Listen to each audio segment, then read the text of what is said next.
Welcome all of you to the world's, yes, I use the right word, to the world's, दुनिया का सबसे अच्छा subject. आप कहेंगे क्या सर आप अपने सब्जेक्ट की तारीफ कर रहे हैं? नहीं, मैं अपने सब्जेक्ट की तारीफ नहीं कर रहा हूं, मैं किसी एक पर्टिकुलर कोर्स के किसी एक पर्टिकुलर करिकुलम की तारीफ कर रहा हूं। मैंने इसको वर्ल्ड्स बेस्ट सब्जेक्ट क्यों कहा? The name of the subject, the name of the subject in executive program is setting up of business entities। पहला वर्ड सेटिंग। सेटिंग करने में वैसे तुम लोग बहुत तेज हो, कई बच्चों की लंबी लंबी सेटिंगें चलती रहती हैं, पता नहीं कहां कहां की सेटिंग। सर वो सेटिंग और ये सेटिंग में फर्क होता है? कोई फर्क नहीं है, सेम है। बस यहां पे सेटिंग में आप बिजनेस सेट करते हैं, अपनी वाली सेटिंग में आप समझ गए होंगे आप मैं क्या कह रहा हूं। अपना काम, अपना पर्सनल वर्क, अपना डोमेन सेट करते हैं। तो इन्होंने कहा कि setting up of business entities, setting करनी है बिजनेस की वेरियस एंटिटीज। और जब कोई चीज सेट होती है, जब कोई बिजनेस सेट होता है, तो कभी ना कभी वो बिजनेस क्लोज भी होता है, वाइंड अप भी होता है। तो कह रहे हैं क्लोजर भी पढ़ेंगे। अलग अलग बिजनेस ऑर्गेनाइजेशंस और अलग अलग बिजनेस एंटिटीज को स्क्रैच से, जीरो से सेट करना और जरूरत पड़ने पे क्लोज कर देना। आपके मन में क्लोजर को लेकर नेगेटिव फीलिंग आ रही होगी, अरे यार बिजनेस बंद हो रहा है, दुख हो रहा है। No, sometimes closure is a part and parcel of the business. सोची समझी स्ट्रैटेजी होती है बिजनेस क्लोजर की। कोई बहुत बड़ी प्रॉब्लम आ गई बिजनेस में, कोई पैंडेमिक आ गया बिजनेस में, it's better to close the business for 6 months rather than keep it running. Close करने में बहुत सारी लायबिलिटीज कम हो जाती हैं, बहुत सारे खर्चे कम हो जाते हैं, बहुत सारा डॉक्यूमेंटेशन कम हो जाता है, बहुत सारे लीगल वे आउट्स कम हो जाते हैं। तो it's good for the business sometimes to close it for a particular period. तो क्लोजर का सिस्टम तो वही होगा ना, चाहे उसको क्लोजर बोलो, चाहे उसको वाइंडिंग अप बोलो, चाहे उसको लिक्विडेशन बोलो, कुछ भी बोलो, सभी वर्ड सेम है। मैं लिख देता हूं, closure also means liquidation comma winding up etcetera, everything is closure guys। तो starting with a positive frame of mind, ये सब्जेक्ट अकेला ऐसा सब्जेक्ट है आपके सीएस एग्जीक्यूटिव प्रोग्राम में, ये सब्जेक्ट अकेला ऐसा सब्जेक्ट है आपके सीएस एग्जीक्यूटिव प्रोग्राम में जो कि एक बेस बनेगा, जो कि एक नींव रखेगा आपके सातों सब्जेक्ट्स के लिए। क्योंकि इसमें हम सीखेंगे प्रोप्राइटरशिप का रजिस्ट्रेशन कैसे होता है, पार्टनरशिप का रजिस्ट्रेशन कैसे होता है। इन्होंने कहा ना बिजनेस एंटिटी, बिजनेस की कोई भी एंटिटी, एलएलपी कैसे बनती है, ज्वाइंट स्टॉक कंपनी कैसे बनती है, कॉर्पोरेट एंटिटी कैसे बनती है, लिमिटेड कंपनी कैसे बनती है, लिस्टेड कंपनी कैसे बनती है, पब्लिक लिमिटेड कंपनी कैसे बनती है, कोऑपरेटिव सोसाइटी कैसे बनती है, 1% कंपनी कैसे बनती है। जितने नाम मैं नहीं ले पाया ना एक सांस में, वो सब भी पढ़ेंगे इस सब्जेक्ट में। किस कंपनी को बनाने के लिए कंपनीज एक्ट के कौन से रूल लगेंगे, कौन सी टाइप की एंटिटी में क्या टैक्स लगेगा, क्या लीगल लायबिलिटीज होंगी, अगर इस कंपनी के शेयर्स लिस्ट करेंगे तो सिक्योरिटी सब्जेक्ट जो आपके ग्रुप 2 में है उसके कौन से रूल्स लगेंगे, कंपनी का बजट बनाना है तो कॉस्टिंग सब्जेक्ट जो आपके ग्रुप 2 में है वो कैसे होगा। तो ये सारी चीजें गाइस हम लोग इस सब्जेक्ट में पढ़ने वाले हैं। So this subject is like a real life subject guys, it is not a real life subject. पता नहीं कंपनी सेक्रेटरी बनने के बाद किसी पर्टिकुलर सब्जेक्ट का आपको वास्ता पड़े या ना पड़े, एफएम आपको रियल लाइफ में करनी पड़े या ना करनी पड़े, मैं उसके अगेंस्ट नहीं बोल रहा हूं, उसका नॉलेज हमें लेना है। अकाउंट्स आपको करनी पड़े ना करनी पड़े, कॉर्पोरेट अकाउंटिंग आपको करनी पड़े ना करनी पड़े, लेकिन जो एक सब्जेक्ट आपको डे वन से प्रैक्टिस करना पड़ेगा, रियल लाइफ प्रैक्टिस करना पड़ेगा। रियल लाइफ मतलब थ्योरी पढ़ के काम नहीं बनेगा, सिर्फ किताब रट डाली, एग्जाम में 80 नंबर आ गए, काम नहीं बनेगा। Since we are group of professionals, we are practicing chartered accountants, company secretaries, practicing lawyer, practicing cost work accountant, कि हमारा पूरा ग्रुप है, तो हमारे यहां कई कॉर्पोरेट्स और कई कंपनियों का, कई क्लाइंटों का काम होता रहता है। आज सुबह ही मेरी 7:30 AM पे एक क्लाइंट से मेरी मीटिंग थी live. He came to my house in the early in the morning, असली कहानी बता रहा हूं। और उन्होंने इस साल कोई अपनी जमीन बेची है, तो उनका कैपिटल गेन्स लगा है। कैपिटल गेन एक टैक्स होता है, जब कभी आप कोई एसेट बेचते हैं तो कैपिटल गेन लगता है। उन्होंने मुझसे 15-20 मिनट डिस्कशन किया और मैंने उनको वे आउट्स बताए। तो रियल लाइफ में गाइस आप लोग को यही करना पड़ेगा। और अभी आप जब देखेंगे कि मैं आपको setting up of business entity बता रहा हूं, तो मान लो कोई क्लाइंट आपके पास आया, उसने कहा मिस्टर एक्स, आपका नाम मिस्टर एक्स है, उसने कहा सर एक LLP बनानी है। तो आप क्या कहोगे? रुको एक मिनट पहले किताब देखें, LLP है, LLP स्टेप 1, स्टेप 2, स्टेप 3, ऐसे नहीं करोगे। LLP बनानी है, आपका आंसर होगा हाँ ठीक है बन जाएगी। आज शाम को मैं आपको चेकलिस्ट दे देता हूं, अपनी पासपोर्ट साइज फोटोग्राफ, अपना बैंक स्टेटमेंट, अपना पैन, अपना ये, अपना आधार नंबर, अपना सिग्नेचर, फलाना ढिमाका, एक बैंक अकाउंट नंबर हमको दे दीजिएगा, अप्लाई फॉर कर देंगे। कोई कमी होगी आपको बता देंगे। तो कहाँ अप्लाई करना है, किस वेबसाइट पे करना है, क्या डिटेल्स भरनी है, यहां पे लोग किताब में तो थ्योरेटिकल बता देंगे आपको, लेकिन मैं आपको हर चीज प्रैक्टिकल दिखाऊंगा। मैं आपको रियल लाइफ में एक वाकई किसी क्लाइंट का पैन अप्लाई कैसे किया गया, उसकी फील्ड कैसे भरी गई, ISO सर्टिफिकेट किसी का आया तो कैसा दिखता है ISO सर्टिफिकेट, किसी का फूड लाइसेंस बनवाया कैसा दिखता है फूड लाइसेंस, उसमें क्या डिटेल्स होती हैं, क्या भरा जाता है, कहाँ लगता है, कैसे अप्लाई होता है, कैसे पेमेंट होता है, क्लाइंट्स का रियल दिखाऊंगा। यानी कि it will not be only theoretical teaching. सोचो जब रियलिटी में कर लिया, जैसे मान लो एक स्टूडेंट है, स्टूडेंट लोग रियलिटी में अपनी लाइफ में क्या करते हैं, सर मैंने रियलिटी में आज तक अपना ड्राइविंग लाइसेंस बनवाया है। तो ड्राइविंग लाइसेंस बनवाने का अगर क्वेश्चन एग्जाम में आ गया, what is the procedure of making a driving licence, तो आप बिना टीचिंग के आंसर दे लोगे। क्या दे लोगे कि भाई first we have to learn a bit of driving under a professional guidance on a safe place, park में यहां वहां कहीं सीख साख लिया। फिर हम RTO ऑफिस जाते हैं, जहाँ ड्राइविंग लाइसेंस के लिए एक फॉर्म भरते हैं, उसमें अपनी फ़ोटो लगती है, उसमें अपना नाम, पता, फादर नेम, एड्रेस, ये वो ताम झाम, आधार पाधार सब लगता है। हम सिग्नेचर करते हैं, हम अप्लाई करते हैं, फिर हमारा एक ड्राइविंग टेस्ट होता है, हम उस ड्राइविंग टेस्ट को पास करते हैं। ड्राइविंग टेस्ट पास करने के बाद हमको 1 दिन के बाद या 2 दिन के बाद या ऐसे ऐसे चीज़ों के तहत ड्राइविंग लाइसेंस इशू हो जाता है। ड्राइविंग लाइसेंस इस तरीके का होता है, उसमें फ़ोटो लगी होती है, उसमें डेट ऑफ बर्थ लिखी होती है, जिससे पता चल जाता है कि अब 18 साल के हो चुके हैं, and so on and so for. आप एक पन्ने का आंसर लिख दोगे। वो बच्चा जो कभी ड्राइविंग नहीं किया है, जिसने कभी ड्राइविंग लाइसेंस नहीं बनाया है, उसको अगर यही एग्जाम में क्वेश्चन आएगा 5 नंबर का, तो उसको रटना पड़ेगा। ओपन करो chapter 17, how to prepare a driving licence, step 1, step 2, step 3, step 4, step 5 रट रहा है, लिख के प्रैक्टिस कर रहा है। अरे स्टेप 4 भूल गए, क्या था यार याद नहीं आ रहा सर, एग्जाम में स्टेप 4 भूल गए, वो रोता हुआ आया सर, 3 बार पढ़ा था फिर भी भूल गए। ये होता है बच्चों के साथ रियल लाइफ में। अभी आपको रियल लाइफ से थोड़ा सा दूर कर देंगे और आपको एक्चुअल लाइफ में ले आएंगे। एक्चुअल लाइफ में ले आएंगे यानी कि थ्योरेटिकल लाइफ से दूर कर देंगे और आपको पढ़ाएंगे कि एक्चुअली में बिजनेस एंटिटीज कैसे सेट होती हैं। जो भी चीज सामने आएगी उसका एक रियल लाइफ फॉर्मेट आपको दे दूंगा। और अगर मान लो मैं अज्यूम कर लूं कि ये तो तुम्हें पता ही होगा और चांस की बात है तुम्हें नहीं पता, तो बिल्कुल मत हिचकिचाना। वेदर ड्यूरिंग द क्लास के पहले या क्लास के बाद पूछ लीजिएगा, या मेरा व्हाट्सएप नंबर आप सभी लोग जानते हैं, आप मुझको व्हाट्सएप कर लीजिएगा, तो मैं आपको तुरंत बता दूंगा अच्छा बेटा ये चीज ऐसे होती है। आइए प्रोसीड करते हैं। What is the scenario. कुछ चीजें और ध्यान रखिएगा गाइस, स्पेशली सभी सब्जेक्ट्स का एक रजिस्टर जरूर बनाना, चाहे वो थ्योरेटिकल सब्जेक्ट क्यों ना हो। प्रैक्टिकल सब्जेक्ट का तो बनाओगे रजिस्टर, लेकिन थ्योरेटिकल सब्जेक्ट भी है तो उसका एक रजिस्टर जरूर बनाना। और उस रजिस्टर में लोग जैसे डेट डालते हैं या कोई डिटेल डालते हैं, आप क्या करिएगा उस रजिस्टर में मॉड्यूल का पेज नंबर डालिएगा।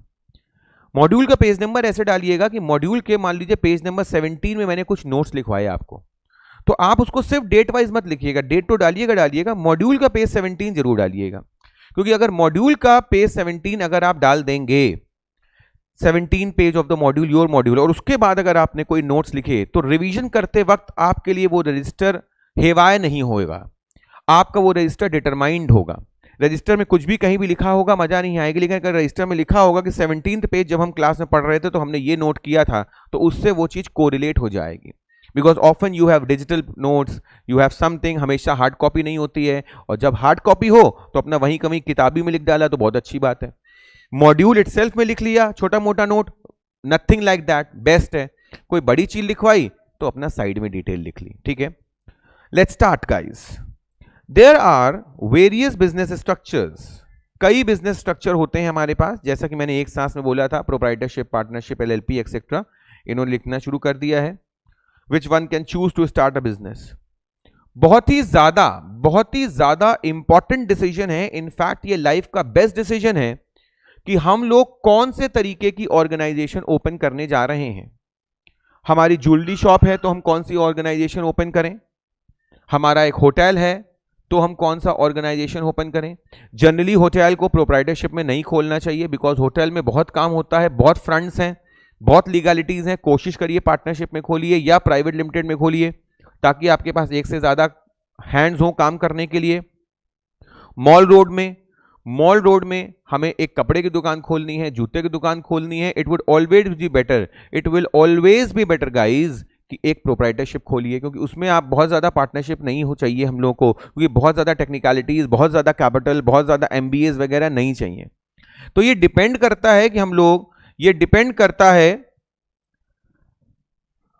कि हमारा नेचर ऑफ बिजनेस क्या है, ये डिपेंड करता है कि हमारा नेचर ऑफ बिजनेस क्या है। Choosing a form of business entity depends upon the object, benefit, size of the business. जैसा कि मैंने आपको बताया कि आपका बिजनेस का नेचर कैसा है, साइज कैसा है, आपको बहुत बड़ा बिजनेस खोलना है, 100 करोड़ वाला बिजनेस खोलना है, तो आप किस तरीके से अपने बिजनेस का स्ट्रक्चर चूज करेंगे, ये हमारे लिए बहुत इंपॉर्टेंट है। फिर इन्होंने बताया, एग्जाम्पल दिया, HUF होता है, LLP होता है, 1% कंपनी होता है, सेक्शन 8 कंपनी होता है। इन सब सेक्शंस में बहुत ज़्यादा अभी परेशान मत होइएगा, बिकॉज ये सब चीज़ें हम लोग आपको बहुत प्रॉपरली पढ़ाने वाले हैं कि सेक्शंस में क्या लिखा होता है, किस सेक्शन में क्या दिया होता है। लेकिन सेक्शन 8 कंपनी आपने पहले भी सुनी हुई है कि जो हमारा ओल्ड कंपनीज एक्ट था, उसमें नॉन प्रॉफिट मेकिंग कंपनीज जो सेक्शन 25 वाली होती थी, ये ओल्ड कंपनीज एक्ट है। हाँ देखो 1956 लिखा है, उसी को नए कंपनीज एक्ट में 2013 के तहत सेक्शन 8 कह दिया गया है। क्या कह दिया गया है? सेक्शन 8 कह दिया गया है। उसके बाद आ जाइए गाइस, कह रहे हैं वेरियस लॉज आर एप्लीकेबल। किसी एक दुकान को ओपन करने के लिए, किसी एक बिजनेस को ओपन करने के लिए गाइस हमें बहुत सारी टेक्निकलिटीज की जरूरत पड़ती है। जरा इमेजिन करो तुम्हें एक क्लाइंट ने हायर किया as a professional, as a consultant, कि भाई साहब ऐसा है कि हम आपको हर महीने 25,000 रुपए देंगे, आप बस हमको मेरी सारी लीगलिटीज बताते जाइएगा, धंधा पानी हम कर लेंगे, कैपिटल लगाना हमें आता है, बिजनेस चलाना हमें आता है, ये पेपर वर्क में हम जरा कमजोर हैं। एक्चुअली हम BA किए हुए हैं, बैचलर्स ऑफ आर्ट्स किए हुए हैं, पिताजी ने कभी कुछ समझाया नहीं, तो हमें कुछ ये कॉमर्स के बारे में, टैक्सेशन एक्सटेंशन के बारे में, कॉस्टिंग FM के बारे में, कंपनीज एक्ट के बारे में पता नहीं है। तो आप एज अ कंसल्टेंट पहुंच गए। सबसे पहले उसने कहा भाई साहब हम वो जमीन खरीदेंगे, वहां होटल बनाना है। तो आप उसको समझाइएगा ना कि भैया जमीन खरीदनी है तो कचहरी जाना पड़ेगा, रजिस्ट्री ऑफिस में रजिस्ट्री करनी पड़ेगी, KDA जाना पड़ेगा, नक्शा पास कराना पड़ेगा। फिर जब आप वहाँ कंस्ट्रक्शन शुरू कर देंगे तो वहाँ जब खुदाई करेंगे आप JCB से, तो सॉइल खनन की परमिशन लेनी पड़ेगी, आपको सॉइल एक्सट्रैक्शन की परमिशन लेनी पड़ेगी। फिर जब आप कंस्ट्रक्शन करेंगे तो आप KDA के मानक के अनुरूप करेंगे। होटल बनवा रहे हैं क्योंकि ये लोगों की चीज़ है, पब्लिक यूटिलिटी टाइप की चीज़ है, जनरल है, सोसाइटी की चीज़ है, तो आपको फायर डिपार्टमेंट से भी NOC लेनी पड़ेगी। और होटल के लिए आपको NOCs देखिए कौन कौन सी लेनी पड़ेंगी। नंबर 1 फूड डिपार्टमेंट की NOC लेनी पड़ेगी। It would always be good अगर आप ISO सर्टिफाइड भी हो जाएं। फायर डिपार्टमेंट की NOC मैंने आपको बता ही दी। अगर आप वहाँ पे रेस्टोरेंट वगैरह चला रहे हैं तो आपको एक्साइज डिपार्टमेंट की लिकर लाइसेंस की NOC लेनी पड़ेगी, क्योंकि आपके यहाँ वहाँ वर्कर्स काम कर रहे होंगे, तो employ state insurance, provident fund वगैरह के भी आपको रजिस्ट्रेशंस करने पड़ेंगे। तो ये सारी डिटेल फ्रेंड्स आप अपने क्लाइंट्स को बताएंगे, ठीक है। देखिए क्या लिखा हुआ है, इनिशियल रजिस्ट्रेशन, जैसे दवा की दुकान खोली किसी मार्केट में, तो आपको शॉप एक्ट में रजिस्ट्रेशन कराना पड़ेगा। आपको दवा की दुकान का ड्रग लाइसेंस लेना पड़ेगा कि हाँ भाई आपके यहाँ एक फार्मासिस्ट है जिसको दवाइयों की नॉलेज है, वो फुल टाइम वहां बैठता है, वो लोगों को गलत दवाई नहीं देगा। इस चीज का आपको वहां पे सर्टिफिकेट टांगना पड़ेगा। आपको एक परमानेंट अकाउंट नंबर लेना पड़ेगा फर्म का, आपको फर्म रजिस्टर करानी पड़ेगी, आपको एक बैंक अकाउंट खोलना पड़ेगा, अगर किसी का टीडीएस काटना है तो टैन लेना पड़ेगा। बहुत सारी फॉर्मेलिटीज हैं जो एक प्रोफेशनल बताएगा अपने क्लाइंट को। देखिए क्या लिखा हुआ है, shops and establishment, FSSAI food department का, फूड सप्लाई का registration, ISO certificate, MSME medium small enterprises, micro small medium enterprises, copyright patent, अरे बहुत जरूरी है। कई केसेस में गाइस हमारा पेटेंट्स होते हैं, कॉपीराइट्स होते हैं। एक और वर्ड है ट्रेडमार्क, मैं लिख रहा हूं यहां पे ट्रेडमार्क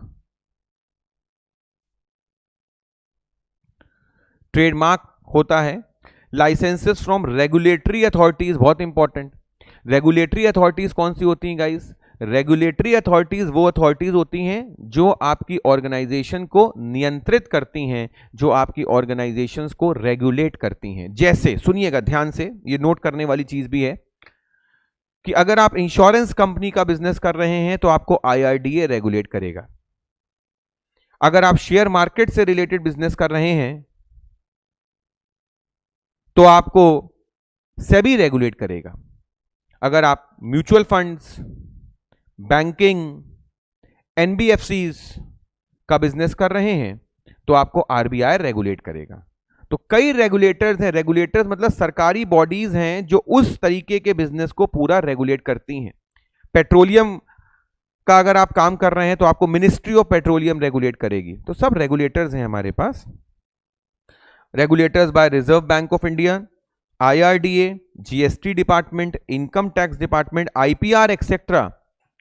IPR का कोई फुल फॉर्म जानता है? IPR का फुल फॉर्म है गाइस इंटेलेक्चुअल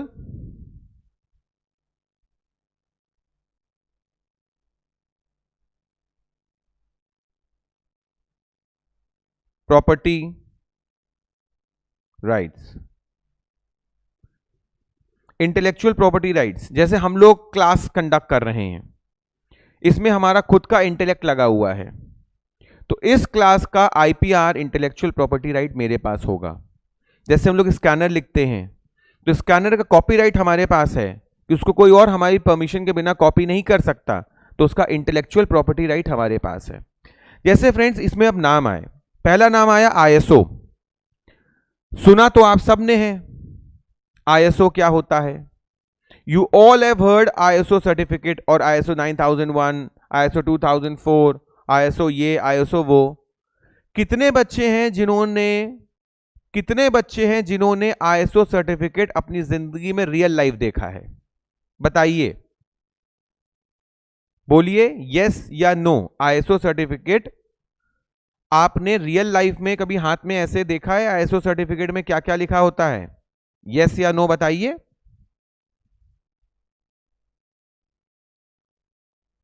तो देखिए बहुत सारे लोगों ने ISO सर्टिफिकेट नहीं देखा। और सोचो हम लोग इतने दिन से मेहनत करे 2000 जहां तक मुझे याद आ रहा है 8, 9 या 10 में ही ISO सर्टिफिकेट ले आए थे क्रक्स एकेडमी का। ये देखिए मैं अपना ओरिजिनल ISO सर्टिफिकेट लेके आया हूं आप लोग को दिखाने के लिए। This is to certified that, ध्यान से देखिए, quality management system of Crux Academy, ये मेरा ओरिजिनल ISO सर्टिफिकेट है जो मेरे ऑफिस में टंगा हुआ है। ठीक है, पूरा सर्वे होता है, ऑडिटिंग होती है, ISO डिपार्टमेंट से लोग आते हैं, वो आपके यहाँ के सारे सिस्टम चेक करते हैं, कोई भी चीज इन प्लेस नहीं मिलती, they don't issue ISO certificate. देखिए लिखा है ना, Crux Academy, Kalpana Plaza first floor and Swaroop Nagar and branch office Civil Lines has been independently addressed and is complying with the requirements of ISO 9001 2015 certificate। This certificate is applicable to the following products and services, and the product and service for which ISO certificate has been given to us is imparting academic and professional education. सब कुछ check करते हैं कि हर बच्चा आ रहा है, उसकी inquiry हो रही है, उसका फॉर्म इशू हो रहा है, उसका टेस्ट हो रहा है, उसका अटेंडेंस हो रहा है, वो सेटिस्फाई हो रहा है, क्या हो रहा है क्या नहीं हो रहा है, सब कुछ वो लोग आके चेक करते हैं. कितने एम्प्लॉयज हैं, सबकी सैलरी बुक्स एंड अकाउंट से जा रही है, बैंक अकाउंट डिटेल्स हैं, सब चीज पक्के में है, सबको रिसीट दी जा रही है, फलाना फलाना सब कुछ गाइस उनको बताया जा रहा है. Imparting academic and professional education. ये देखिए डेट ऑफ इशू 14 जनवरी 2020. ये ऑथराइज सिग्नेटरी हैं. हमारा सर्विलेंस अब होगा क्योंकि 3 साल के लिए वैलिड है. कह रहे हैं अभी 13 जनवरी 21 में एक और सर्विलेंस होगा, मतलब वहां से यहाँ टीम आएगी, फिर हमको सर्वे करेगी, चेक करेगी. सेकंड सर्विलेंस होगा, थर्ड सर्विलेंस होगा. तो सोचो ये मेरा सर्टिफिकेट नंबर है, ओरिजिनल दिखा रहा हूं, मतलब ये कोई डिजाइंड नहीं है, ठीक है. और इस तरीके से देखिए क्या होता है, हम लोगों को सब पूरा बताया जाता है कि कंप्लायंस सर्टिफिकेट इज अप्रूव्ड, इन्होंने स्टैंडर्ड्स को काम किया है, ये वैलिड है, ठीक है ना. लीगल ऑब्लिगेशंस इनके ऊपर कोई है नहीं, सब कुछ देखिए लिखा हुआ है. प्लस कहाँ के हैं ये लोग, लखनऊ के हैं. ये बॉडी सरकारी बॉडी लखनऊ की है. तो मैंने आपको एक छोटा सा ISO सर्टिफिकेट दिखाया, ठीक है ना. उसके बाद मैं एक चीज और आपके लिए लेके आया हूं. ये देखिए मैंने आपसे कहा था ना कि सिर्फ मॉड्यूल से काम नहीं बनेगा. We will be imparting you a lot and lot of extra curricular knowledges. कह रहे हैं दुनिया में 7 most popular types of businesses कौन से हैं. Most popular type of businesses कौन से हैं. तो कह रहे हैं सबसे ज्यादा भीड़ तो सोल प्रोप्राइटर की होती है, क्योंकि जनरली 1% उसे वो करता है. नो लीगल और financial distinction between business and business owner, मतलब बिजनेस और बिजनेस ओनर एक ही होता है, वही प्रोप्राइटर वही मालिक. तो you can not bifurcate a businessman with his business, they both are same, ठीक है. फिर partnership form of organisation. Business, financial and legal responsibilities are equally divided among the partners. Must be registered for various purposes. मतलब must भी लिखा है, compulsory नहीं है. आप चाहें तो पार्टनरशिप फर्म को रजिस्टर ना भी कराएं. फिर कह रहे हैं limited partnership, ideal for interested. Limited partnership का मतलब LLP से है इनका, लिमिटेड लायबिलिटी पार्टनरशिप, इंटरनेशनल नाम लिमिटेड पार्टनरशिप है उसका. Ideal for interested raising capital from investors who aren't active in day to day duties. तो लिमिटेड लायबिलिटी रहेगी उनकी, लायबिलिटी अनलिमिटेड नहीं रहेगी. लायबिलिटी कौन सी रहेगी, लिमिटेड रहेगी. कॉरपोरेशन, कॉरपोरेशन का एग्जांपल दे सकते हैं जैसे लाइफ इंश्योरेंस कॉरपोरेशन LIC, ठीक है ना. म्यूनिसिपल कॉरपोरेशन जनरली इंडिपेंडेंट होती है, मल्टीपल शेयर होल्डर्स होते हैं, एप्रोप्रिएट फॉर एस्टैब्लिश्ड बिजनेस है, स्टार्टअप्स के लिए नहीं है, स्ट्रगलर्स के लिए नहीं है, ठीक है. LLP में ब्लेंड ऑफ पार्टनर्स है, no personal property at risk है, लेस रेगुलेशन, नियम कायदे कानून कम है, ठीक है. LLP. NPO non profit organisations, earnings पे expenses of the company can apply for tax exemptions. क्योंकि ये नॉन प्रॉफिट मेकिंग कंपनीज होती हैं, इसलिए इनके ऊपर कोई बहुत ज्यादा टैक्स गाइस नहीं लगता, ठीक है. Cooperative societies, earnings dividends among the members, no external stake holders. Cooperative society में एक विद इन द ग्रुप होता है, एक ग्रुप होता है, देखिए दिखा रहे ना ग्रुप, इसमें 1 2 3 4 5 6 लोग हैं, 7वां नहीं आता है. Cooperative society is a close group, इसलिए इन्होंने लिख दिया नो एक्सटर्नल स्टेक होल्डर्स. बाहरी कोई इंटरेस्टेड पार्टी नहीं होती. Members use it's services, members use it's services का मतलब हो गया कि ये सब लोग आपस में एक दूसरे की सर्विसेज यूज कर रहे हैं. जैसे मान लो इन्होंने एक हाउसिंग कोऑपरेटिव सोसाइटी बना लिया, हाउसिंग कोऑपरेटिव सोसाइटी बना ली. तो हाउसिंग कोऑपरेटिव सोसाइटी का मतलब क्या हुआ गाइस, एक बहुत बड़ा सा प्लॉट ले लिया इन लोगों ने, एक बहुत बड़ा सा प्लॉट ले लिया, और बड़ा सा प्लॉट लेने के बाद इन्होंने उसके 6 पार्ट्स कर लिए. एक डुप्लेक्स तुम्हारा, एक डुप्लेक्स तुम्हारा, एक डुप्लेक्स तुम्हारा, एक डुप्लेक्स तुम्हारा, एक डुप्लेक्स तुम्हारा. हम सबका एक कॉमन गार्ड हो गया, कॉमन मेंटेनेंस हो गया, और हम 6 लोग ही बेनिफिटेड रहेंगे अपने इस कोऑपरेटिव सोसाइटी में. तो मेंबर्स यूज इट्स सर्विसेज, एक दूसरे की सर्विसेज यूज कर रहे हैं मेंबर्स. तो ये मैंने आपको just for a hint, just for a go, 7 most popular type of business structures बता दिए। ठीक है, आइए अपने मॉड्यूल में वापस चलते हैं। खो गए क्या? मॉड्यूल में पढ़ रहे थे executive programme, setting up of business entities, real life में पहुंच गए तुम लोग। तो तुम लोग को लगने लगा कि हाँ अब बिजनेस करने का सही समय आ गया है। गाइस अभी तो सब्जेक्ट को जरा खत्म होने दो। जिस दिन सब्जेक्ट खत्म होगा उस दिन तुम मान के चलो तुम एक थरो प्रोफेशनल बन चुके होगे।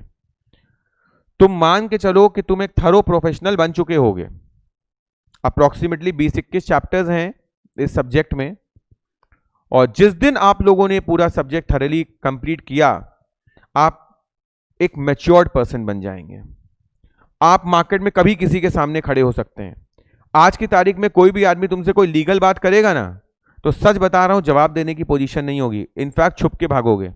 किसी बड़ी पार्टी में चले जाओ, मैरिज सेरेमनी में चले जाओ, पापा ने इंट्रोड्यूस कराया, ये मेरी बेटी है, ये मेरा बेटा है, क्या कर रहा है? कंपनी सेक्रेटरी कर रहा है सीएस, अच्छा, अरे वाह भाई वाह, वाह मेरे बच्चे, नाम रोशन करो, जुग जुग जियो। वो बेटा मेरी एक एलएलपी है, उसके बारे में मुझे डाउट है, मैं तुमसे पूछ लूं क्या? अब धुक धुक चालू, अरे क्या पूछ लेंगे, हम तो कुछ बता नहीं पाएंगे। ऐसी सिचुएशन आज है आपके मन में। लेकिन friends let me tell you, आज से 6 महीने बाद ऐसी सिचुएशन नहीं होगी।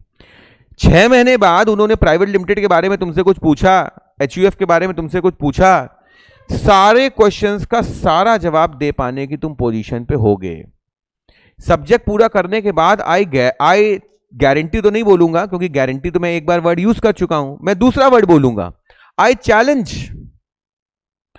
चैलेंज कि सब्जेक्ट खत्म होने के बाद जितने भी संस्थान होते हैं इंडिया में, जितने भी संस्थान चलते हैं, उन संस्थानों में जो जो रूल्स लगते हैं, जो जो एक्ट्स लगते हैं, वो सारे रूल्स और वो सारे एक्ट्स की भरपूर नॉलेज आपको होगी। और अगर कभी रियल लाइफ में कोई बहुत टेक्निकल केस आ गया, तुमको सेक्शन के अंदर sub section, clause, sub clause read करना है, ढूंढना है, पढ़ना है, तो तुम्हें इस चीज की कला आती होगी, कला आती होगी।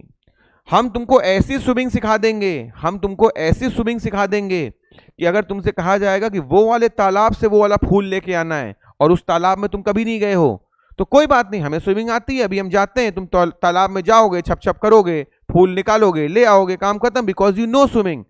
That is what is we are going to teach you right now guys. एक वर्ड आया यहां पे FSSAI। अब आप जानते हैं कि FSSAI मतलब फूड डिपार्टमेंट की टॉपिक है। तो कितने बच्चे हैं जिन्होंने आज तक अपनी जिंदगी में फूड डिपार्टमेंट का लाइसेंस अपने हाथों में देखा है लेके? किताब वाले तो दिखाने से रहे, पूरी बुक में आप देख लीजिए, फूड डिपार्टमेंट का लाइसेंस आपको नहीं दिखेगा। बट हम लोग एटलीस्ट अ डजन क्लाइंट्स, अपने 1 दर्जन क्लाइंट्स का फूड लाइसेंस बनवा चुके हैं, और जिनका बन चुका है उनको रिन्यू करा चुके हैं। तो हमें मालूम है कि फूड लाइसेंस में क्या होता है।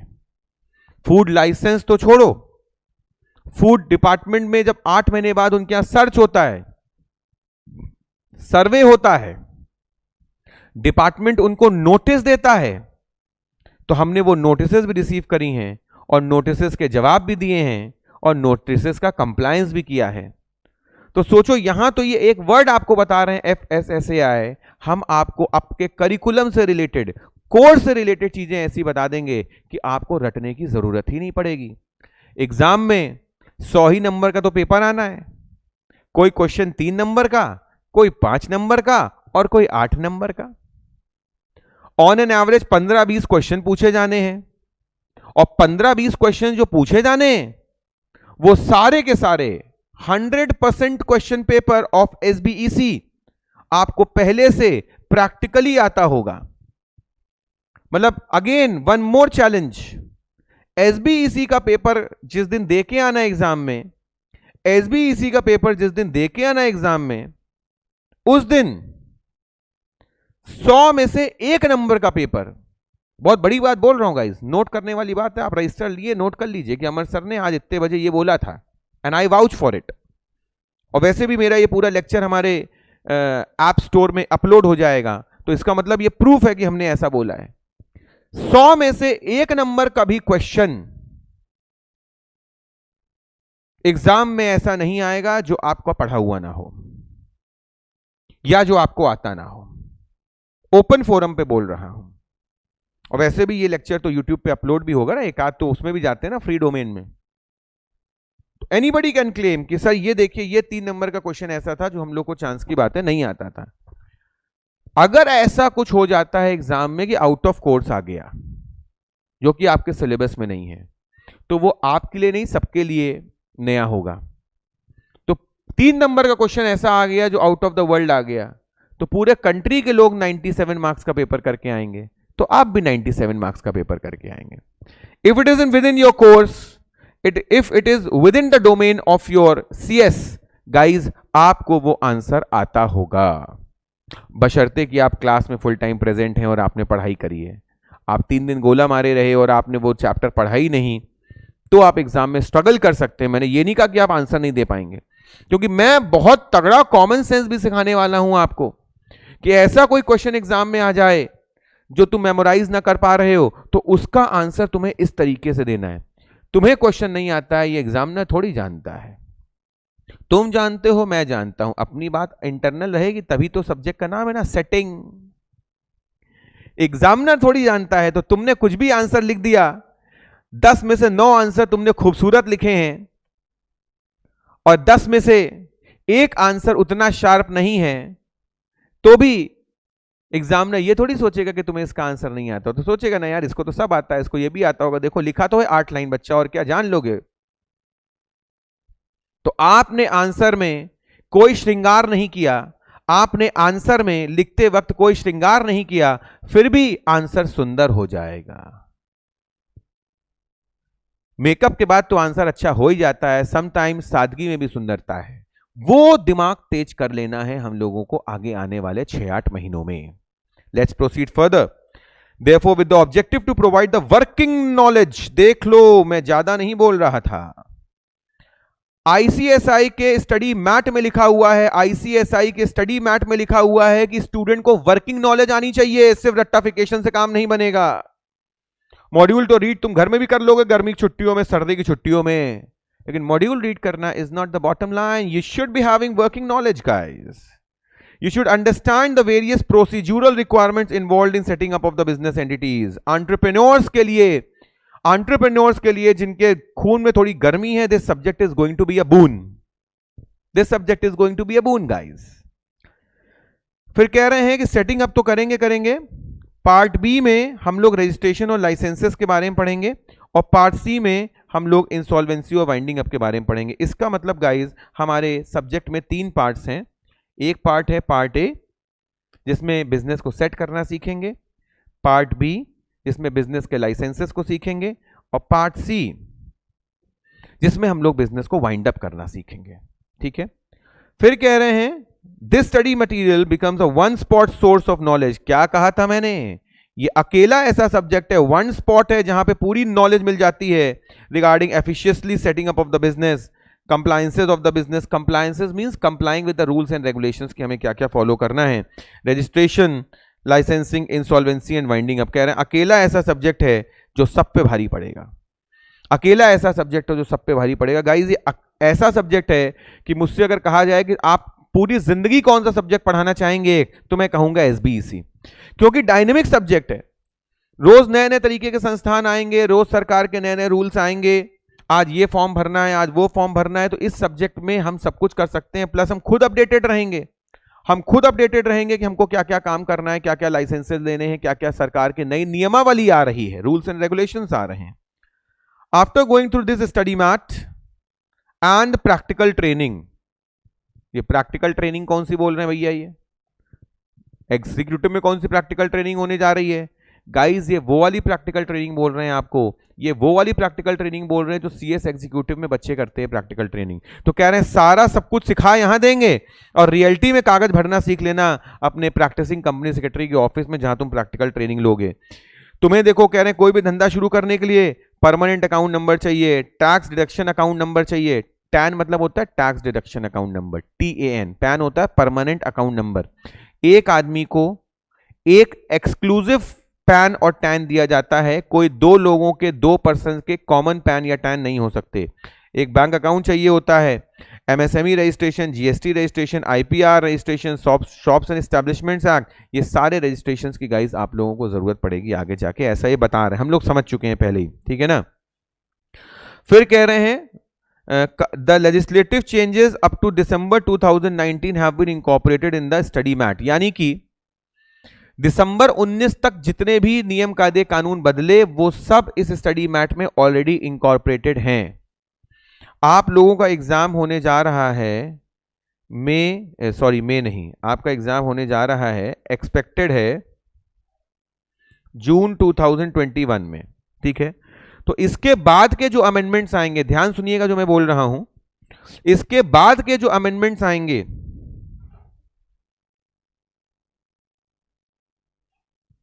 वो सारे अमेंडमेंट्स ICSI अपने पोर्टल पे डाल देगा, और उन सारे अमेंडमेंट्स की भी हम लोगों की कम से कम 1 2 3 4 5 जितना भी समय लगे घंटों की क्लास होगी, और उनमें मैं बताऊंगा। देखिए फ्रेंड्स, अमेंडमेंट नंबर 1 इस चैप्टर का है, आपने ये पढ़ा था लेकिन अब ऐसा हो गया है। अमेंडमेंट नंबर 2 में आपने ये पढ़ा था लेकिन ऐसा हो गया है। अमेंडमेंट नंबर 3 में आपने ऐसा पढ़ा था, ऐसा हो गया है। और अमेंडमेंट नंबर N में आपने ऐसा पढ़ा था, अब ऐसा हो गया है। 8 10 12 15 अमेंडमेंट्स आते हैं, कोई बहुत ज्यादा अमेंडमेंट्स नहीं आते हैं। पता है, अमेंडमेंट्स को लेके लोग बहुत गड़बड़ बातें फैलाते हैं। अपना USP बनाने के लिए लोग कहते हैं वेल फ्रेंड्स, अमेंडमेंट आ गए हैं, अब तो हालत खराब हो गई है, हम लोग जो पढ़े थे वो सब बेकार हो गया, जो पढ़ा था सब बेकार हो गया, 1.5 साल से कोई सब अमेंड हो गया है।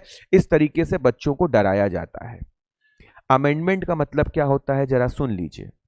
अमेंडमेंट का मतलब होता है कि वो 1000 चीजें जो हम लोगों ने पढ़ी हैं, वो 1000 चीजें जो हम लोगों ने पढ़ी हैं, उनमें से इन 5 में थोड़ा सा प्रोसीजरल बदलाव आ गया है।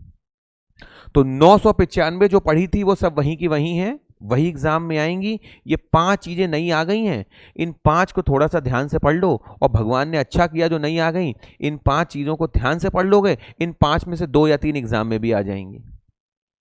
तो सोचो, तुमको 5 चीजें पढ़ाई जाए जिनमें से 2 एग्जाम में आ जाएं, तो ये अच्छा हुआ तुम्हारे लिए कि बुरा हुआ। तो अमेंडमेंट सारा बूंद 2 3 4 पन्ने के अमेंडमेंट्स होते हैं, और 10 से 20 नंबर का मटेरियल आ जाता है उससे। सोचो, 4 पन्ने के अमेंडमेंट और 10 नंबर का पेपर। सर और ऐसा सिस्टम बता दीजिए ना, 4 पन्ने और दे दीजिए, 10 नंबर का पेपर और दे दीजिए, और सर 3 बार 4 पन्ने और दे दीजिए, तो 50 नंबर तो हम ऐसे ही ले आएंगे अमेंडमेंट से। बाकी 50 में जो 20 30 आ जाए, 70 80 नंबर आ जाएंगे। खैर, लेकिन हम लोग इतने लकी नहीं हैं। अमेंडमेंट एक ही होता है 3 4 5 पन्ने का, और वो एग्जाम से 2 महीने 3 महीने पहले आता है, और आपको रेलेवेंट टाइम पे पढ़ा दिया जाएगा। अभी तो हम लोगों ने चैप्टर ही नहीं शुरू किया, प्रीफेस पढ़ रहे हैं, सब्जेक्ट का प्रीफेस पढ़ रहे हैं। जरा सोचो, इमेजिन करो, जिंदगी में आज तक लगभग तुम सब 18-20 साल के हो गए, कितनी बार तुम लोगों ने किसी सब्जेक्ट के प्रीफेस को इतने कायदे से पढ़ा है, ताकि आपको सब्जेक्ट का इंसाइट मिल जाए। Hence it becomes necessary for every student to constantly update with the legislative changes। मैंने कहा ना, एग्जाम के 2 महीने पहले तो सब अपडेट कर देंगे। सारे जुडिशियल प्रोनाउंसमेंट्स पता होने चाहिए आपको। चार्टर्ड सेक्रेटरी का ई-बुलेटिन, स्टूडेंट सेक्रेटरी का ई-बुलेटिन आप पढ़ते रहिए। academics@icsi.edu में अगर कोई डाउट हो तो पूछ लीजिए। आप लोगों के लिए हम ही लोग academics@icsi.edu हैं, because we will take up your doubts. फिर कह रहे हैं कि इस स्टडी मैट को बनाने में एरर्स एंड ओमिशंस नहीं किए गए, फिर भी एक आध चीजें हो सकती हैं। कह रहे हैं institute shall not be responsible. देखो, सेव कर लिया, लीगल भाषा, भाई इनके तो पूरी अकल है ही है, तो इन्होंने अपने आप को सेव कर लिया कि हमने कोई गलती से पुरानी चीज दे दी हो, गलत चीज दे दी हो, तो हमारी जिम्मेदारी नहीं है, कृपया आप नया स्टडी कर लीजिए ढूंढ ढांड के। फिर इन्होंने कह दिया कि अगर कोई कोरिगेंडम है, कोई चीज गलत छपी हुई है, तो हम धीरे से आपको बता देंगे। That's closes the preface. अब प्रीफेस के बाद हमारा चैप्टर शुरू हो गया गाइस। चैप्टर का नाम क्या है? Chapter number 1, choice of business organisation. Oh sir, अभी तक क्या कर रहे थे हम लोग? अगर चैप्टर 1 अब शुरू हुआ है तो गाइस, अभी तक हम लोग सब्जेक्ट के बारे में पढ़ रहे थे कि एक्चुअली सब्जेक्ट में हम लोग पढ़ने क्या वाले हैं, what is the domain of the subject, हम लोग ये देख रहे थे। Chapter number 1, choice of business organisation. Business organisation को हमें कैसे चूज करना है, मैंने आपको एक ही लाइन में बता दिया था। बिजनेस का नेचर, बिजनेस का साइज, बिजनेस का टाइप, बिजनेस की लायबिलिटी, उसके कितने आउटलेट्स खोलने हैं, हमारे पास पैसा कितना है, capital requirement, legal requirement, technicalities of the business और कोई एक्स्ट्रा पैरामीटर। यही सब चीजें हैं जिनको बेस रख के हम चूज करते हैं कि भाई हमको ये बिजनेस चलाना है। मान लो तुम्हें मॉल खोलने का मन है, मॉल प्रोप्राइटरशिप में तो नहीं खोलोगे ना। मान लो तुम्हें एक बहुत बड़ा स्कूल खोलने का मन है, स्कूल प्रोप्राइटरशिप में तो नहीं खोलोगे। स्कूल खोला जाएगा किसमें, सोसाइटी में।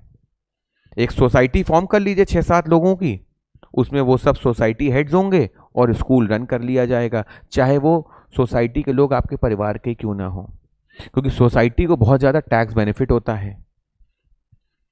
सब इंट्रिकेसीज हैं, टेक्निकलिटीज हैं, जैसे जैसे चैप्टर्स में आगे बढ़ेंगे हम सिखाते जाएंगे आपको, ठीक है। Chapter number 1, choice of business organisation. बहुत ध्यान से पढ़िएगा कि इस चैप्टर में हम लोग क्या क्या पढ़ने वाले हैं। लेसन आउटलाइन, लेसन आउटलाइन में हम लोग पढ़ेंगे types of businesses, choice of business, किन फैक्टर्स पे हम ये डिसीजन लेते हैं, नेचर पे, स्केल ऑफ ऑपरेशंस पे, कैपिटल रिक्वायरमेंट पे, मैनेजरियल एबिलिटी पे, degree of control and management पे, डिग्री ऑफ रिस्क पे, स्टेबिलिटी ऑफ द बिजनेस पे, फ्लेक्सिबिलिटी ऑफ एडमिनिस्ट्रेशन पे, डिवीजन ऑफ प्रॉफिट पे, कॉस्ट, प्रोसीजर, गवर्नमेंट रेगुलेशंस पे, और हम लोग डिसाइड करते हैं टैक्स इंप्लीकेशंस पे कि हमने को कौन सा बिजनेस का टाइप चूज करना है। जैसे अभी अभी मैंने आपको एग्जांपल दिया कि स्कूल सोसाइटी में खोलो ताकि टैक्स कम लगे। ज्योग्राफिकल मोबिलिटी, कि हमें अपना बिजनेस एक ही जगह दुकान में बैठ के चलाना है कि बहुत मोबिलिटी करनी है, तो हमें फ्रेंचाइजीज बांटनी है कि नहीं बांटनी, इस पर डिसीजन मेकिंग होती है। ट्रांसफरेबिलिटी ऑफ ओनरशिप, ओनरशिप अपने परिवार को ही बेचनी है कि ओनरशिप शेयर्स के माध्यम से आम जनता को बेचनी है। मैनेजरियल नीड्स, अगर बहुत हाईटेक प्रोफेशनल्स चाहिए, एमबीए चाहिए, तो I will not advise you a proprietorship, I will not advise you a partnership, I will advise you a private limited और a limited company where you need managerial professionals, ठीक है।